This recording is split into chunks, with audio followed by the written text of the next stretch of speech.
at Stonehenge again, once more, this time for Winter Solstice 2016. Let's go and see what the Druids are up to. Holy Stonehenge, we swear by peace and love to stand, heart to heart and hand in hand. Mark, O Spirit, and hear us now, confirming this our most sacred vow. So motive. In the winter solstice, that is the special day for Stonehenge. You know, if you're interested in Stonehenge, you've got to be here, really. Because the summer solstice obviously attracts much bigger crowds on the longest day, but you're saying this is more important. I think without doubt that the winter solstice is important. It's very hard to tell when the days are getting shorter when in the middle of the summer. In the middle of the winter, the sun's disappearing rapidly each day. Every day gets shorter and shorter, and you get really worried that the sun's going to disappear. You do the magic stuff, you give people presents, and the sun starts coming back. The sun is reborn, and the days start getting longer, and we've got hope again. It's all like we've been celebrating Christmas here for 5,000 years. And you have got a theory that this is the way the stones were aligned. It was for this particular day rather than for the summer solstice. Oh, absolutely. I think it's well recognised by anyone who studies Stonehenge that the winter solstice sunset this evening, the sun sets right through the middle of the monument. There's a little tiny gap, and the sun, big red orb, comes down, little tiny hole, disappears. It's quite magical, little flash. I have my own theory because I spotted some stones that line up to the sunrise. So if the sun was rising, we'd see it in line with some stones here. So I think they celebrated the whole day here. And you are a bit worried too about the future of sunrises and sunsets at Stonehenge because of the proposed tunnel that will take the A303 out of this landscape. Tell us why you're worried. Isn't that good news? A tunnel taking busy road away from Stone Monument. I mean, it'd be lovely to get rid of the A303 as it is. We can see it, probably even hear it at the moment, just behind us.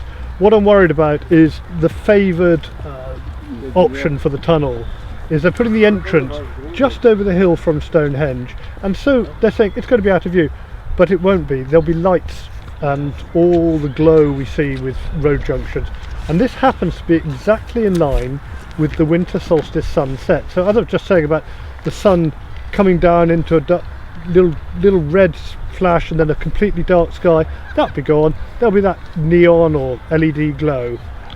At the moment it's the most spectacular dark sun sky, and dark skies are so important, and when it's the most iconic view of the most iconic monument, to do anything that threatens it, it's just cultural vandalism. And as we speak, Tim, I can hear the drums picking up a pace. I can hear that accordion player. I think, even though we can't really see much of sunshine, it is nearly sunrise, isn't it? Tell us about this moment in the ceremonies. This is the moment where we're celebrating that the sun's being reborn. Last night the sun died, and it's so this is where everything's worked. The sun starts coming back, and we think, wow, it's great. And so in that circle, what's going on as we speak? The drums, I can hear the hoots, I can hear them getting excited. I'm not a druid, so I'm not completely sure what they're doing, but they are celebrating. They're saying prayers for peace, for harmony, and all the good things, and hoping that we're going to have another great year. And thank goodness that the days are going to get longer then. Starts off with just seconds, but they're going to get longer from now on.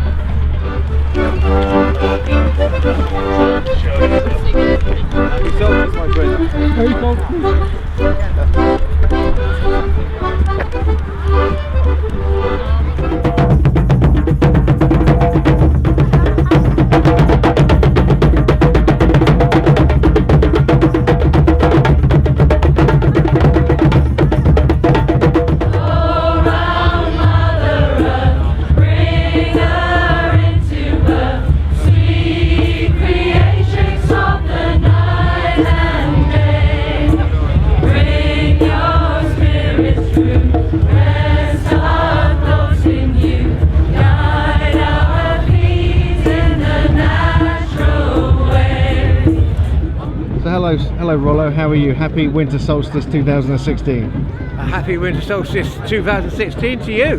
So how's it going this year? Is it all good? Oh, it's absolutely wonderful this year. I mean, it's probably the biggest, loudest, all together, everybody doing the healing spells and the IOs for, you know, world healing that we've ever had. I mean, it's really quite phenomenal. You could feel the sound shimmering up and down the stones. It's absolutely tremendous. And you know, so many thousands of people all enjoying it, all into it, and lots of other acts as well. The ladies in red and singing after that, and drumming here in the background. So full of events, absolutely wonderful. So it's a really good turnout, really good weather. We didn't quite see the sun, but may I ask, where is Arthur this year? I have not seen him. Well, Arthur allegedly supposed to come up on his bike to challenge whether they would turn him away for not paying £5 to go in the English Heritage Visitors car park. Whether he did or not, or whether that's apocryphal, I'm not sure. Nobody that I've spoken to so far saw him if he did. But of course he's bringing the whole case, particularly against the £15 car parking charge from Summer Solstice, to the court, and so he'll be at the Crown Court on Monday the 9th of January. So as many people, particularly people in robes and all the rest of it, who can get up there and give him support outside the court there, because he's entering it in, having the papers you know, seen, and therefore a date will then be given for a hearing, full hearing, whether that's in Salisbury or whether that be at the Royal Courts of Justice in the Strand, don't know yet. Okay. So Monday the 9th of January, anybody who really wants to take legally a challenge to this whole pay to park, pay to pray phenomenon that's been confusing us all, despite the fact it's been a wonderful day today. Because there was like the original decree of this place was they would not charge more than what, 10 or 20 pence to come in, or something Yes, like that? I believe it was an old shilling in the deed of gift from Cecil Chubb.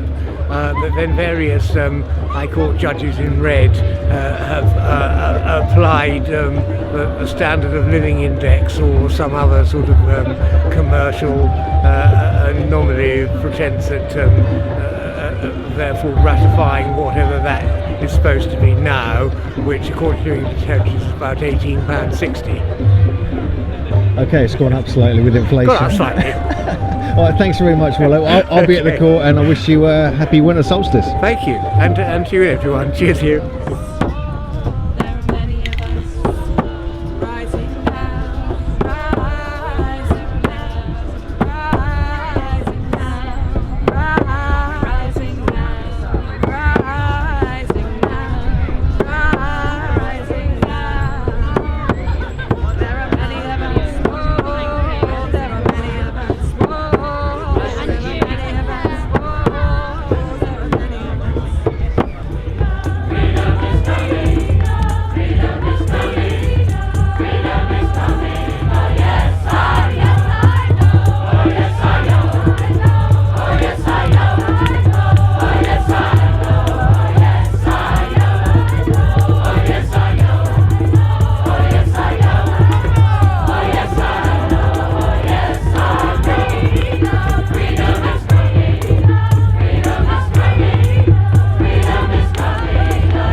Here with Tim Dorr, and he just got interviewed for BBC Radio, but he said something very interesting about some stones and about some alignments on this winter solstice. So Tim, can you tell us a bit more about that?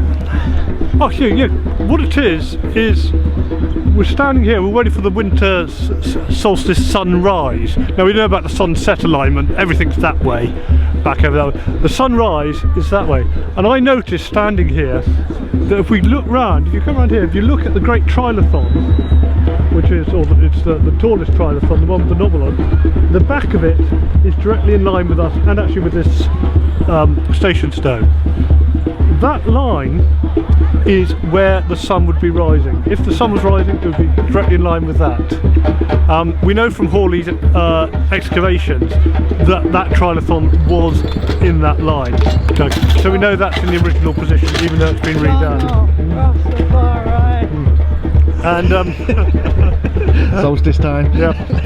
So the interesting thing about this trilithon aligning to the sunrise is it's 10 degrees out from where you'd expect it to be if you were symmetrical. So sunset, and then it comes across the line of the sunset at 80 degrees. It's not at 90 degrees across the sunset line. Interestingly, the altar stone, which we can't see, which is on there, is exactly parallel with that, as are two blue stone pillars in front of it. So if you imagine it when it was all standing up like the end of a church, the whole back wall, the two blue stones and the altar were all skewed, and they're skewed about a metre out, so it's very recognisable. You'd have seen it, you'd have thought, wow, this is a huge mistake. No, it was on purpose.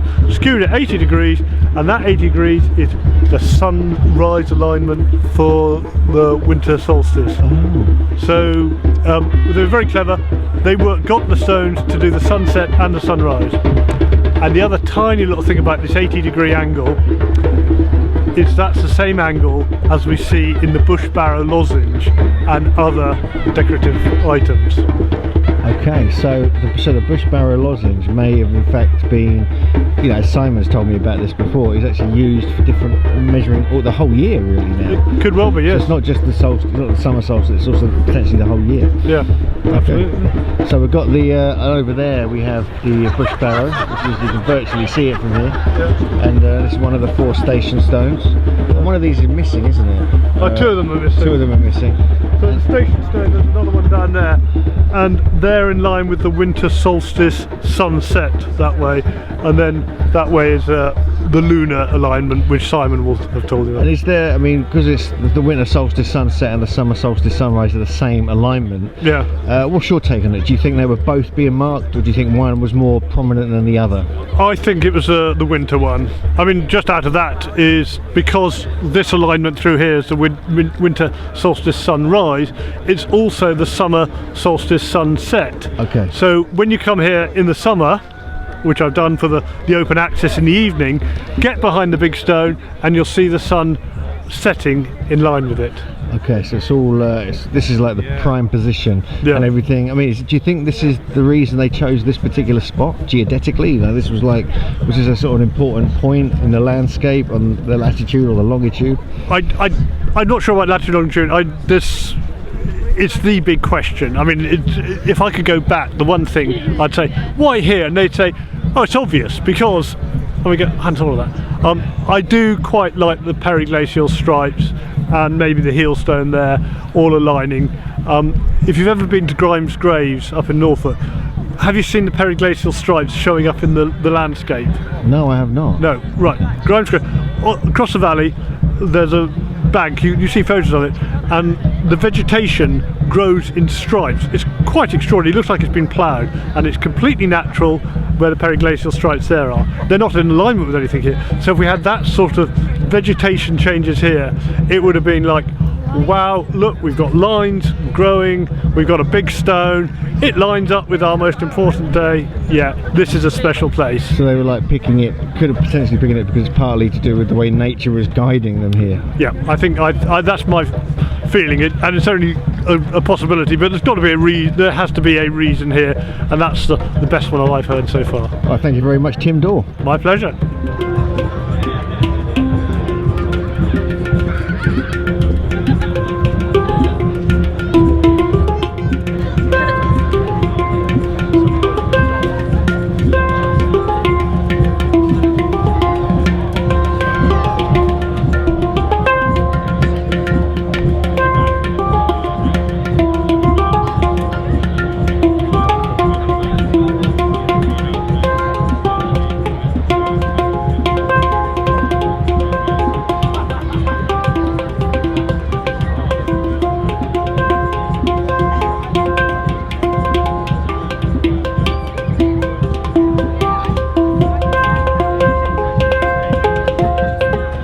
Stonehenge belongs to you and me. Whether you're white, whether you're black, it's lights gold and green. Rastafari. Wicked. So what is the Stonehenge campaign about, Sid? Well, obviously we'd like to see the fucking the re-establishment of some kind of festival at the summer solstice, as near as possible to the stones. You get me? Is there something going on next summer solstice? Someone has announced that they're putting in for an entertainment license for a site about 8 miles away from the stones. So that'll be interesting to see how that develops. We'll be very much interested to see how that goes. You know what I mean? So is that what this is for? This is like collecting for the... What it is, we're part of the Stonehenge Festival campaign. We run the main sound system that plays a lot of reggae, that comes up here in the winter solstice and the equinoxes. So we're just like, we do our support, we're the welfare to our people. You get me? Yeah, sure. And obviously to highlight what we're trying to do in that. Okay. We produce a free quarterly newsletter which we mail out to people. You get me? Yeah, sure. And you're on Facebook and stuff like that? Yeah, mate. Cool. Okay, well I'll make sure people hear about it. Thank you. Like I say, it's not just pagan, it's all kind of, you get me? Yeah, no worries. That sounds good. Stonehenge belongs to you and me, innit? Absolutely. Nice one, respect. Thank you. You too, Sid. Take care. You're good. Happy solstice. Really? Yes, mate. Anarchy. Anarchy in the UK. Yes.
Thank you very much. Standing up! We stay standing up! Thank you. So we're just leaving Stonehenge on the winter solstice morning, 2016, December the 21st. And we spoke to Tim Dorr, Carl Urey and a few other people, and got some good insights actually on the fact that this was actually partly aligned to the winter solstice sunrise and the sunset, much like the summer solstice, but just switched. So yeah, it's quite intriguing. The sun's now come out towards the end of the morning. It's like about 10 o'clock now, but every solstice and equinox 4 times a year this is open to the public, and there's a big campaign to try and stop them trying to charge for parking, for praying, parking, paying to pray basically, which is a bit of a mess, to be honest with you. But yeah, it's just been a really beautiful morning, and hopefully see you again at one of these amazing sites.